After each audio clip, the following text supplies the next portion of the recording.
letter to my future husband. Love ain't always so demanding, sometimes it's just you. And we live life on different planets, but that ain't no excuse. To my future husband, life partner, whatever. If you haven't met me yet, good. I'd like you to stay like that for a while I figure some things out. But if you have met me, there's some things I feel I need to clear before you get the wrong idea. I am a Proverbs 31 type of woman. That's a lie, no, I'm not. If you have met me, you probably think I'm unapproachable. Believe it or not, it's on purpose, so I assure you I'm not in a bad mood, I'm not trying to be rude, and I swear I don't have an attitude. I have walls. So I guess what I am asking from you is for you to give me my accord, because I've bought in so many times into dreams that I couldn't afford.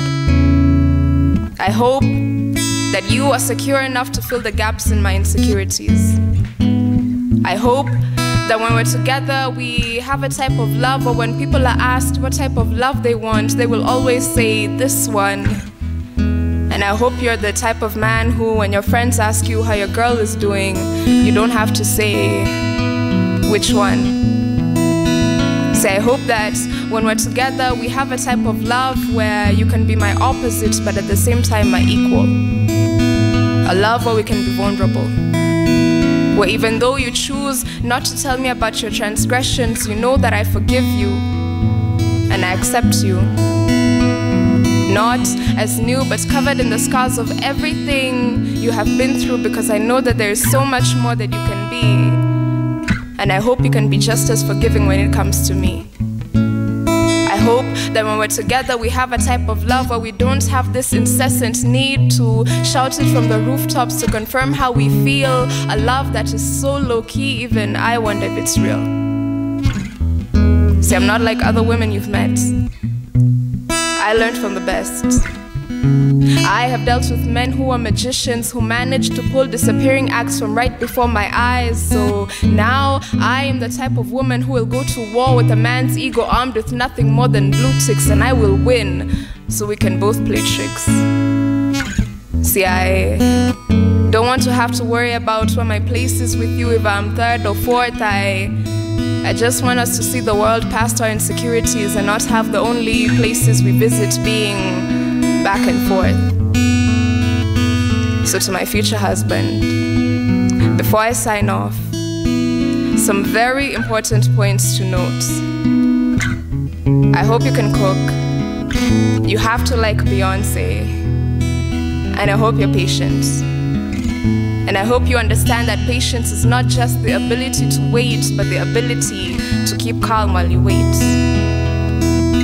So to my future husband, love ain't always so demanding, sometimes it's just you.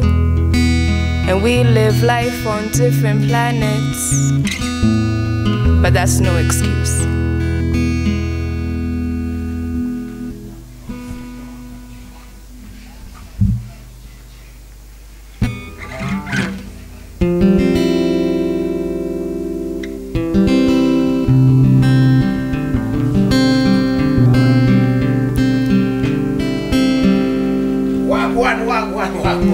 Go ahead.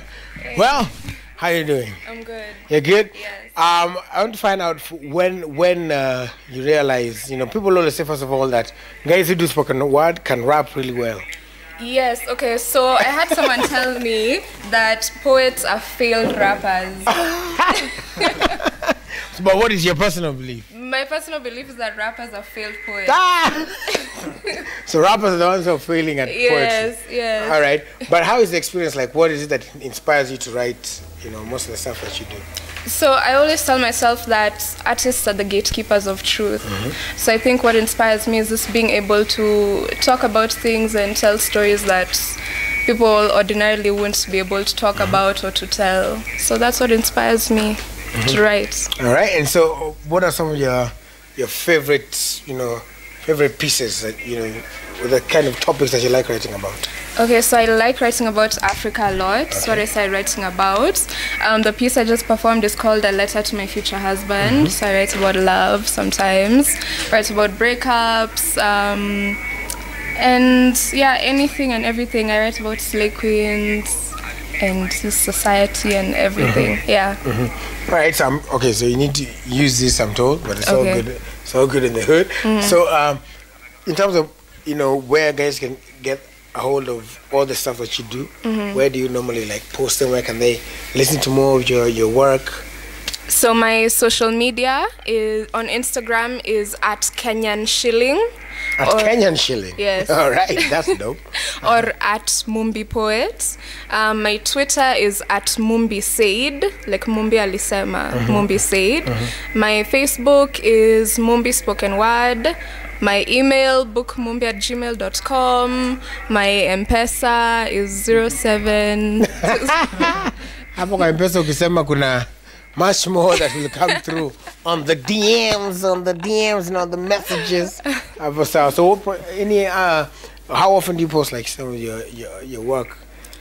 So recently I just released an album a few months ago. It has 7 poems on it. I have a total of about 20-something poems, but I compiled 7 of them, recorded audios, and I released that.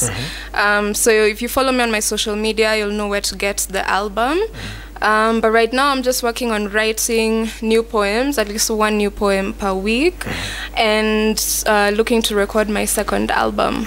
Yes. All right. Well, before maybe you can introduce the man on the guitar. So this is my guitarist. His name is Rogers.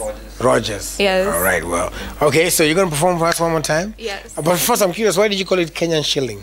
Kenyan Shilling. Okay, I don't know. It's just been my ever since Instagram was a thing. That's just been my handle. So yeah, probably when I was like a teenager. I liked it, and so it's still my Instagram handle. Yeah. Okay. Yeah. All right. So what are you performing for us next? This next one is To the Son I Might Have Someday. Ooh, what is it about? It's a letter to my future son. All right. Well. All right. Future son, future husband. So inaenda. Of course, husband inaanza kwanza alafu through the husband, therefore we get the son. The son. Yes. Well, she's gonna perform that. Then don't go too far after that. We're gonna head over also back to the other side. We're still gonna talk to Rono and George Kimani, amazing internet sensations. And then after that we have Rico gang. But for now, letter to the unknown. You say to the son I may have someday, right? Yes. I'm telling you, man. All right, here you go. Listen.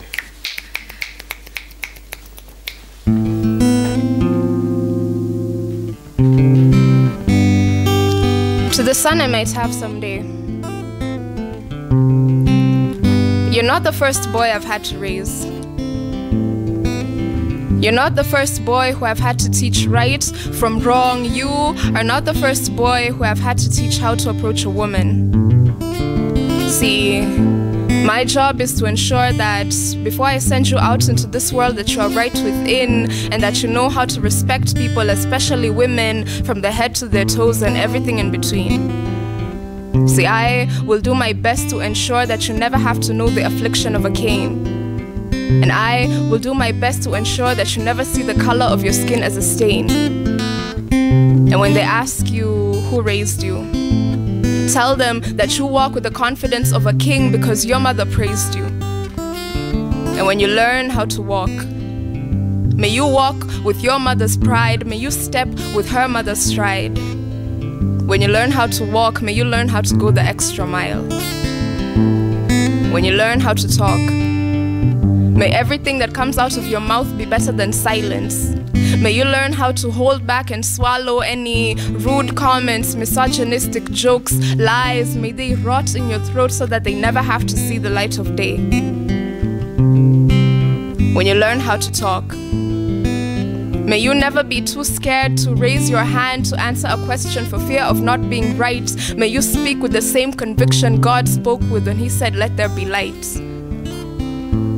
And when talking to a girl, when adolescence is boiling your blood, may you see past her legs.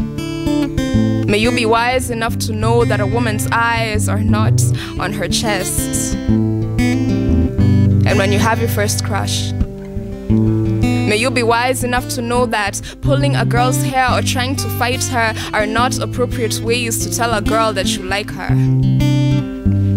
But if you're lucky, maybe your mother will teach you her way with words. Maybe you will learn to lose yourself in the worlds you create on paper the same way she does. And when you grow up, may you never fall prisoner to the chains around your necks in the name of flex. May other boys think they are kings until you come next. So to my future son, if I have to promise you one thing, I promise you this: that every day I will take my pen and my paper and I will sketch you in all of my books, and I will open them up to look at you whenever I forget how God looks. To my future son.